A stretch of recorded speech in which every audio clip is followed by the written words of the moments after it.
So, what is cellular respiration?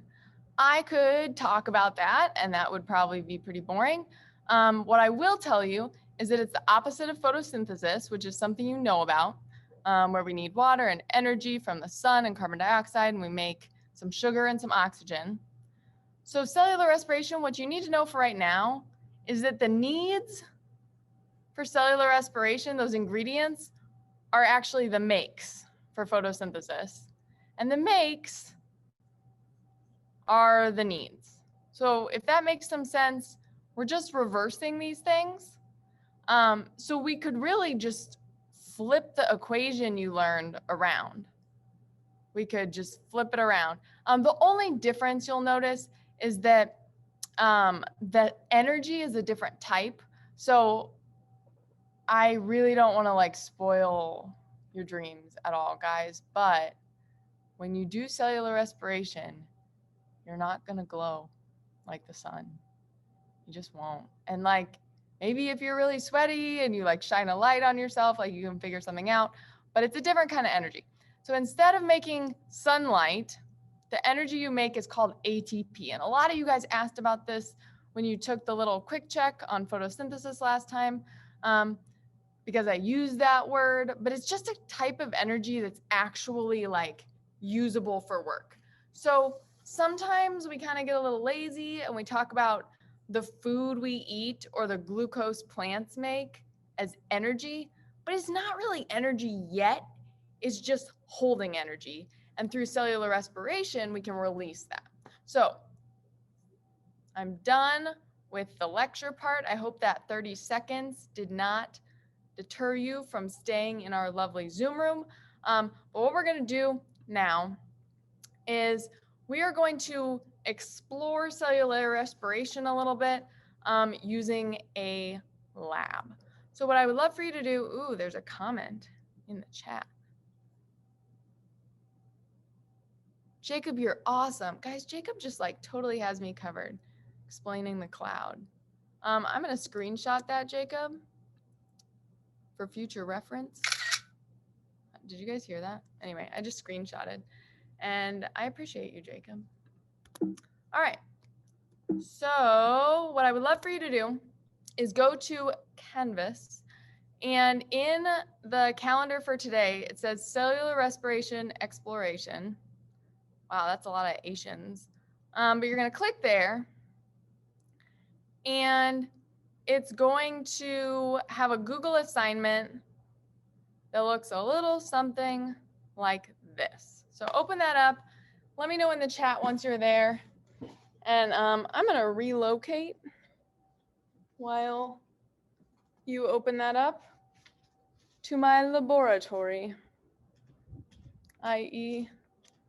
20 steps this way.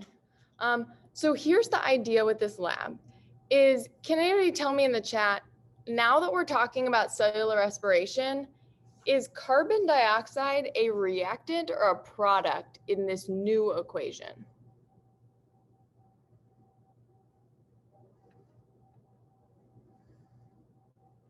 It's a product, yeah. So what we're gonna do is, I am at rest now, some might say. And what I'm gonna do is I am going to use this chemical called phenolphthalein. This is really cool in my opinion because it changes color. Right now it looks really boring, but what it's gonna do is it's going to change color depending on whether the solution is an acid or a base. So that might be familiar in terms of like the concept of acids and bases to you, but the idea is that we're actually going to be able to detect how much cellular respiration I do based on the color of this stuff. So what I need to do first is I need to, it says take my resting pulse rate. Anybody know how to take a pulse? Where do I look for a pulse?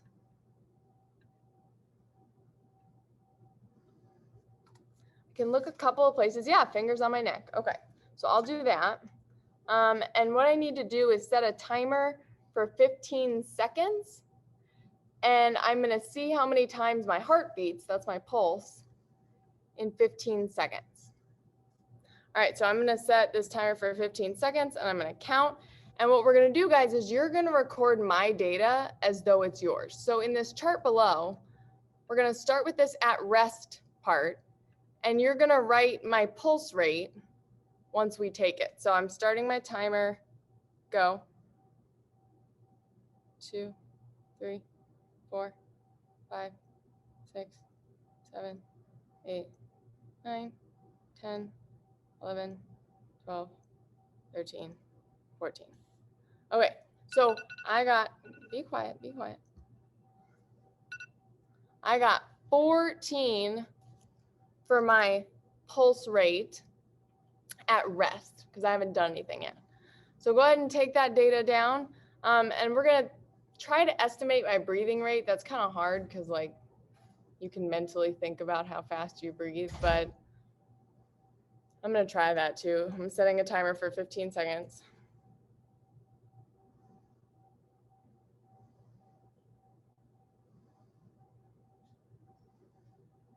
Wait, are we writing down your values? Yep. Okay.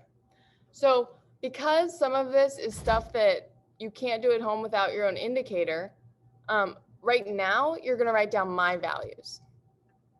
But if you wanna do the Science IRL lab, then you can do this yourself. So I really recommend that you guys do that, but I can't really make you because I can't really force you to buy a red cabbage. But anyway, so now what we're gonna do is I'm gonna show you how this indicator works. So step 1, it says that I need to get, or this is step 2 of at rest. It says I need to get 150 milliliters of cold tap water in this beaker. So I've got about 150 milliliters. And then it says that I need to put 3 drops of this stuff, phenolphthalein. So I've got my dropper. I go 1, 2, 3. And what do you guys see? What color is it? It's kind of purple. Yeah, so it's like, to me, it looks like this super bright pink, but it might just be the lighting that's not super good. So when this is pink, it means that the solution inside of it is an acid, or sorry, is a base, my bad. And if it becomes an acid, it's gonna go back to being clear. So now hopefully you can kind of see that that is pink. And what I'm gonna do is I'm gonna take a straw, and my instructions tell me that I need to blow into the straw for 15 seconds. Now, all of the air I exhale needs to go into this phenolphthalein solution.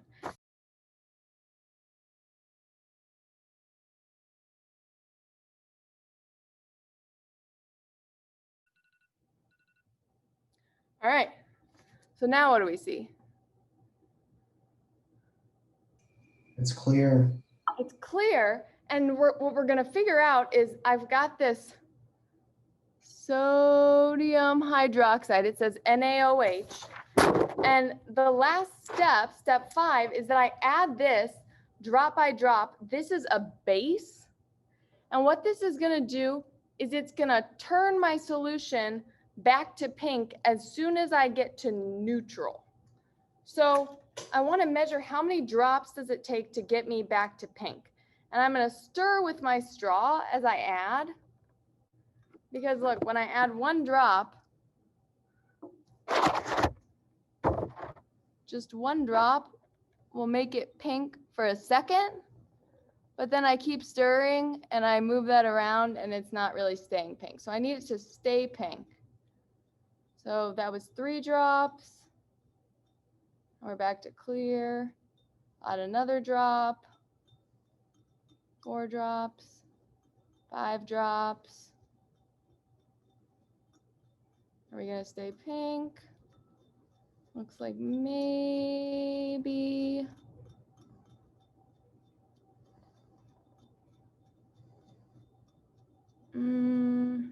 Yeah, looks like it's staying kind of light pink. So what was that, 4 drops or 5 drops? I forgot. Okay, so then that is the number that you're gonna write down whoops, I'll just share my screen. That's the number that you're gonna write down here for drops of NaOH.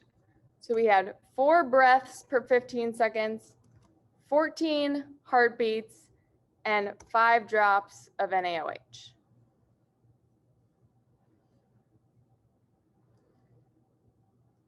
All right, so it might be a little unclear still why that's working, why we're doing what we're doing, but let's move on to phase 2 and we'll try to understand this together in just a little bit. So I'm gonna stop sharing my screen and now I've got to do mild exercise. What would you guys say is mild exercise? Oh, like someone said 5 jumping jacks, lightly jogging. I'll do the lightly jogging this time. So when I get back, I'm gonna need to really quickly measure my pulse, measure my breathing, and measure how many drops it takes to change my solution after I blow bubbles for 15 seconds. So, all right, let's go. I'm gonna go for a jog.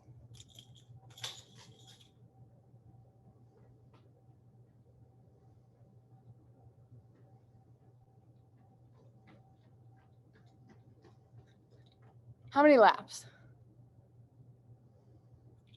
Somebody tell me in the chat. How many 4. laps? Okay.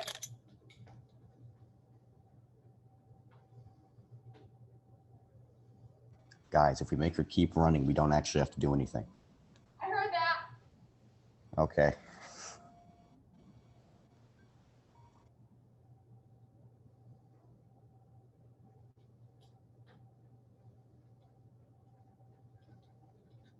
Okay, I'm only gonna do 3 because I fear what you're gonna make me do for intense exercise. All right, so back in the lab, I've got my 1, 2, 3 drops of phenolphthalein, and we're gonna blow bubbles for 15 seconds. All right.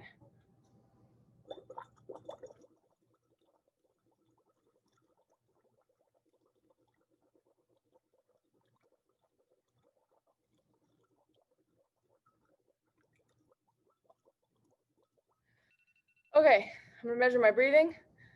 1, 2, 3, 4, 5, 6, 7, 8, 9, 10.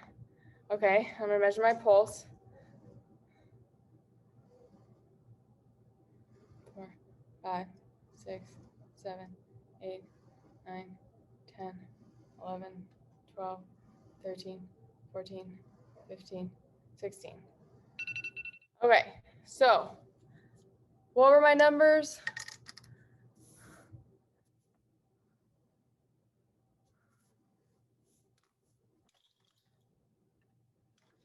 Okay, thank you. So I've got 10 for my breathing rate. I've got 16 for my pulse.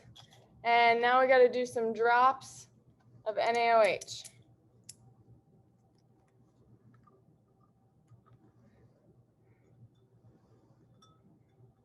Oops, that was 1. I'm going to stop sharing so you guys can see this.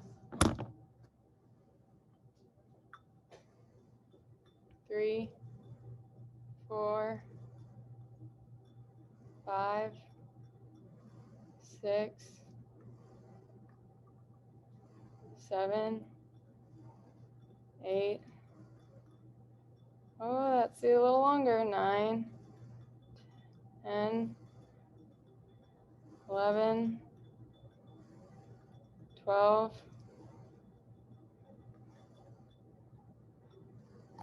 All right, 13, 14, 15. Oh, it's lingering. Still a nice little pink. No, 16, 17,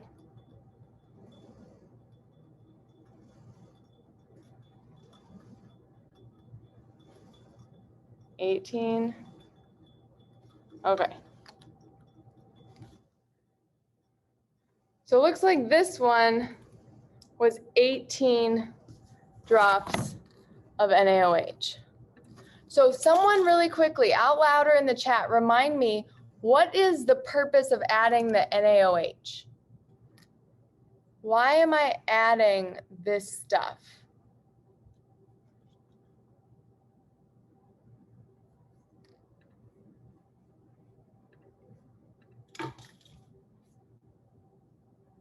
Yeah, so I'm trying to take, by blowing carbon dioxide into the water, I made an acid, carbonic acid. And what I'm trying to do with NaOH, which is a base, is make my solution unacidic. So the idea is the more carbon dioxide I breathe in to the water, the more acidic I make it, and the more base it's gonna take to bring it back. Totally. So I fear to ask, but what do I have to do for heavy exercise? Jumping How jack? high can you jump? What? How high can you jump? I cannot jump. Okay, never mind. Yeah. 3 laps, but faster. I fear what's gonna happen. Maybe we need to go outside. All right. I'm gonna get my solution ready, and I'm gonna go somewhere where I can run laps without actually injuring myself. So I'm gonna get my solution ready to breathe.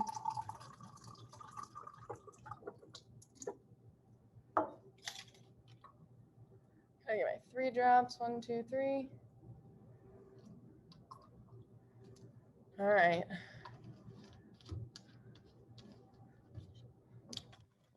Make sure to unshare my screen. Charles, you are just helping me out here. I appreciate you. All right. Good thing my classroom has a back door. Lock this.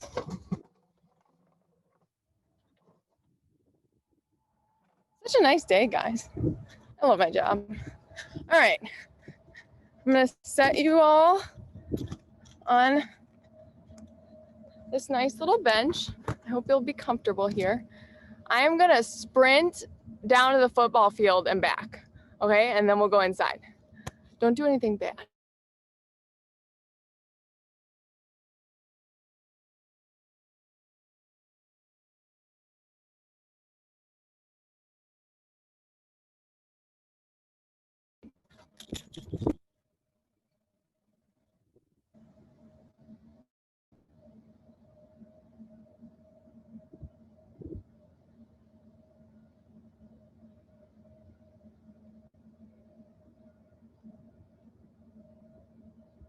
Imagine looking outside your window and just seeing your science teacher sprinting across the football field.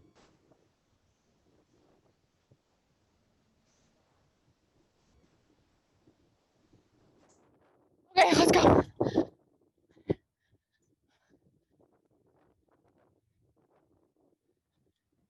I'm gonna go blow bubbles first.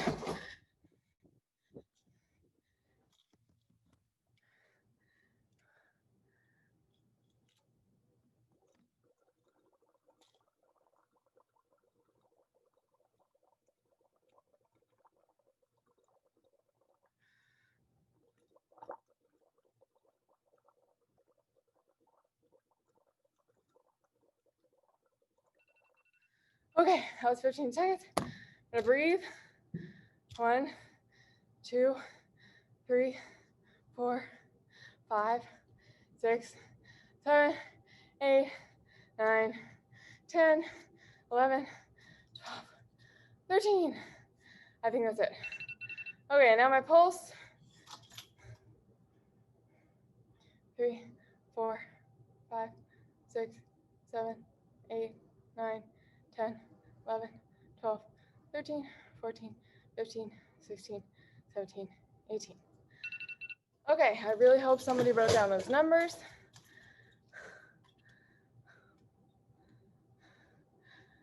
Okay, share screen, share. What were my numbers?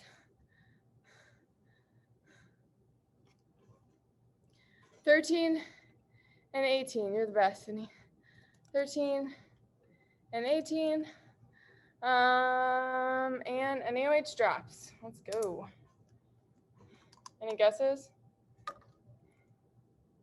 Oh, I'm gonna stop sharing. 25.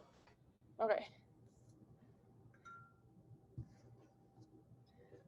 1, 2, 3, 4, 5, 6, 7, 8, 9, 10, 11, 12, 13, 14, 15, 16, 17, 18, 19, 20, 21, 22. Oh, I think maybe, are we still pink? For safekeeping, 23. We're definitely staying pink now. Kind of, almost. At least 23. It's a really super faint pink. Okay. So we got 23. Hopefully these are the data you have. I'm going to take a screenshot so that I can post that for you guys in case you didn't get the data. But your task at this point is to think about these few questions to consider.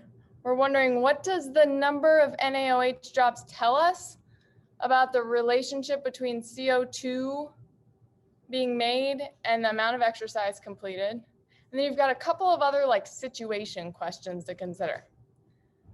I'm going to give you a couple of minutes to think through those. And then in 5 minutes, I'm going to check back with you and bid you adieu. But the idea, right, was that you're breathing out carbon dioxide, especially after you exercise heavily. And the experimental thought is that I can't just like measure cellular respiration, but I can measure how much of a product builds up. And that's why I picked carbon dioxide. So if I measure the amount of carbon dioxide exhaled, then I can measure the amount of cellular respiration happening. And the reason why is because carbon dioxide and water combine to make this thing called carbonic acid. And carbonic acid is something we can measure. So this is a better picture of what I was trying to show you looking at this solution in the cup. Phenolphthalein changes colors between pink when it's a base or alkaline and clear when it's acidic. And so since we're making an acid, it should go clear when I breathe into it. But if I add a base until it goes pink, I can measure how many drops did it take to get it from wherever it was on this acidic side to right here in the middle neutral. So if it got way more acidic, it should take more drops to get it back. If it got just a little bit acidic, just a few drops to get back. Now here's the plug, guys. You can do this with cabbage. So in the middle, cabbage juice, if you boil a red cabbage, is around this color here, around 7. But if you make it acidic, it'll turn red. And if you make it basic, it'll turn yellow. So you can test your indicator by putting in something we know is really acidic, like vinegar, and it should turn pink. It's really cool to watch because it happens in an instant. You can also add something like baking soda and see if it turns yellow. So I really encourage you guys to do this one. I know a couple of the other Science IRLs, the videos were really long, or they were just like maybe not the most engaging labs, but this one I think you guys will really like, and that means you can do this at home. You could test, does my cellular respiration rate get faster, Jack, doing burpees or like doing jumping jacks or skipping or whatever, and you can see that based on the color that it changes. So this is the IRL lab. is in your Canvas at the bottom of the assignments list. You just click right here. And even if you don't want to do the lab, I really recommend that you click on the YouTube link, because if nothing else, you get to watch me run around like an idiot in the parking lot of my apartment building. That's all I got for you. I hope you enjoyed this bizarre biology class, and I will see you on Wednesday. Peace out. Have a good week.